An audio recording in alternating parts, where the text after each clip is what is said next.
Malaysia প্রবাসী ভাইগণ, আশা করি আপনারা প্রত্যেকে ভালো আছেন।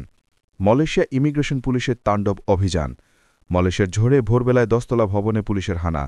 চলুন খবরে বিস্তারিত জেনে নেওয়া যাক। মালয়েশিয়াতে কুয়ালালামপুর এবং জোহরবারুতে একযোগে অভিযান চালাচ্ছে ইমিগ্রেশন পুলিশ। আর এখানে অবৈধ অভিবাসীরা বড় ধরনের ঝুঁকির মধ্যে রয়েছে।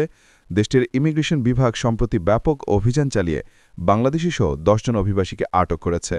বৃহস্পতিবার 12 সেপ্টেম্বর ভোর থেকে শুরু হওয়া এই অভিযানে কুয়ালালামপুর ও জোহর রাজ্যে পৃথক পৃথক স্থানে অভিযান চালানো হয়। পরে সেখানে আবাসিক এলাকা দাওয়া থেকে 10তলা একটি ভবনে হানা দেয় ইমিগ্রেশন পুলিশ। দীর্ঘ 2 সপ্তাহ নজরদারি চালানোর পর ভোরে শুরু হয় এই অভিযান। এতে প্রায় 100 জন অভিবাসীর কাগজপত্র যাচাই করা হয় এবং 10 জনকে আটক করা হয়। কুয়ালালামপুরে ইমিগ্রেশন পরিচালক মহিয়ান ইউসুফ জানিয়েছেন, আটককৃতদের মধ্যে রয়েছে 10 জন পুরুষ এবং 40 জন নারী, যাদের বয়স 16 থেকে 70 বছরের মধ্যে। তারা বিভিন্ন দেশের নাগরিক। এর মধ্যে মিয়ানমারের 10 জন, ভারতের 10 জন, পাকিস্তানের 14 জন, ইন্দোনেশিয়ার 12 জন এবং বাংলাদেশের 5 জন। তিনি আরও বলেন, স্থানীয়দের অভিযোগের ভিত্তিতে নজরদারি চালানো হচ্ছিল। অবশেষে বৃহস্পতিবার ভোরে একযোগে 10টি আবাসিক ইউনিটে অভিযান চালিয়ে অবৈধ অভিবাসীদের আটক করা হয়। এর আগে বুধবার 10 সেপ্টেম্বর রাতে জোহর রাজ্যের উত্তরা এলাকা আফসার নামে একটি অভিযান পরিচালনা করা হয়। সেখানে 10 জন অবৈধ অভিবাসীকে আটক করা হয়েছে। ইমিগ্রেশনের পরিচালক দাতুক মোহাম্মদ রুশদি মোহাম্মদ দাউদ তিনি জানিয়েছেন, আটককৃতদের মধ্যে রয়েছে 13 জন ইন্দোনেশিয়ান পুরুষ, 10 জন ইন্দোনেশিয়ান নারী, 12 জন মিয়ানমারের পুরুষ, 4 জন মিয়ানমারের নারী, 4 জন বাংলাদেশি পুরুষ, 1 জন নেপালি পুরুষ, 2 জন ইন্দোনেশিয়ান শিশু যার বয়স 2 থেকে 6 বছর।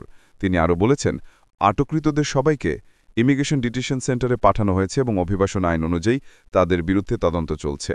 এখানে মালয়েশিয়ার ইমিগ্রেশন কর্তৃপক্ষ স্পষ্টভাবে জানিয়ে দিয়েছে, শুধু অবৈধ অভিবাসী নয়, তাদেরকে নিয়োগদানকারী বা আশ্রয়দাতা ব্যক্তিদের বিরুদ্ধেও কঠোর অবস্থান নেওয়া হবে। পরিচালক দাতুক বলেন, যে কোনো ব্যক্তি যদি অবৈধ অভিবাসীদের কর্মসংস্থান দেয় কিংবা আশ্রয় দেয়, তাদের বিরুদ্ধে কঠোর অনুযায়ী আইনানুগ ব্যবস্থা নেওয়া হবে। এখানে প্রতিনিয়ত আমাদের মালয়েশিয়া অবৈধ অভিবাসীদের আটক হওয়ার ঘটনায় প্রবাসী বাংলাদেশিদের মধ্যে ব্যাপক আতঙ্ক বিরাজ করছে। বিশেষ করে যাদের ভিসার মেয়াদ শেষ হয়ে গিয়েছে বা বৈধ কাগজপত্র এখনও হালনাগাদ করা হয়নি, তারা প্রতিনিয়ত ভয়ের মধ্যে দিন কাটাচ্ছে। মালয়েশিয়া কর্মরত বিশাল প্রবাসী বাংলাদেশি কমিউনিটির অনেকে বলছে, সরকার যদি বৈধতার সুযোগ না দেয় তবে অনেকে এভাবে ঝুঁকির মধ্যে পড়বেন। সাম্প্রতিক এই অভিযান আবারও প্রমাণ করল, মালয়েশিয়া অবৈধ অভিবাসীদের ব্যাপারে কোনো রকমের ছাড় দিতে রাজি নয় মালয়েশিয়া ইমিগ্রেশন। নিয়মিত নবায়ন না করলে কিংবা বৈধ কাগজপত্র না থাকলে যে কোনো মুহূর্তে আটক হওয়ার ঝুঁকি রয়েছে। একদিকে মালয়েশিয়া কলিং ভিসা চালু, অন্যদিকে মালয়েশিয়া অবৈধ প্রবাসীদের এই কঠিন ধরপাকড় প্রমাণ করে মালয়েশিয়াতে অবৈধ প্রবাসীদের আর আপাতত কোনো সুযোগ নেই। মালয়েশিয়া প্রবাসী সকল ভাইদের সাথে এখনই শেয়ার করে সবাইকে এই গুরুত্বপূর্ণ খবরটি জানার সুযোগ করে দিন। আর আপনি যদি আমাদের এই চ্যানেলটি, অবশ্যই আমাদের চ্যানেলটিকে সাবস্ক্রাইব করুন মালয়েশিয়ার সকল গুরুত্বপূর্ণ খবরাখবর সবার আগে পাওয়ার জন্য। ধন্যবাদ সবাইকে।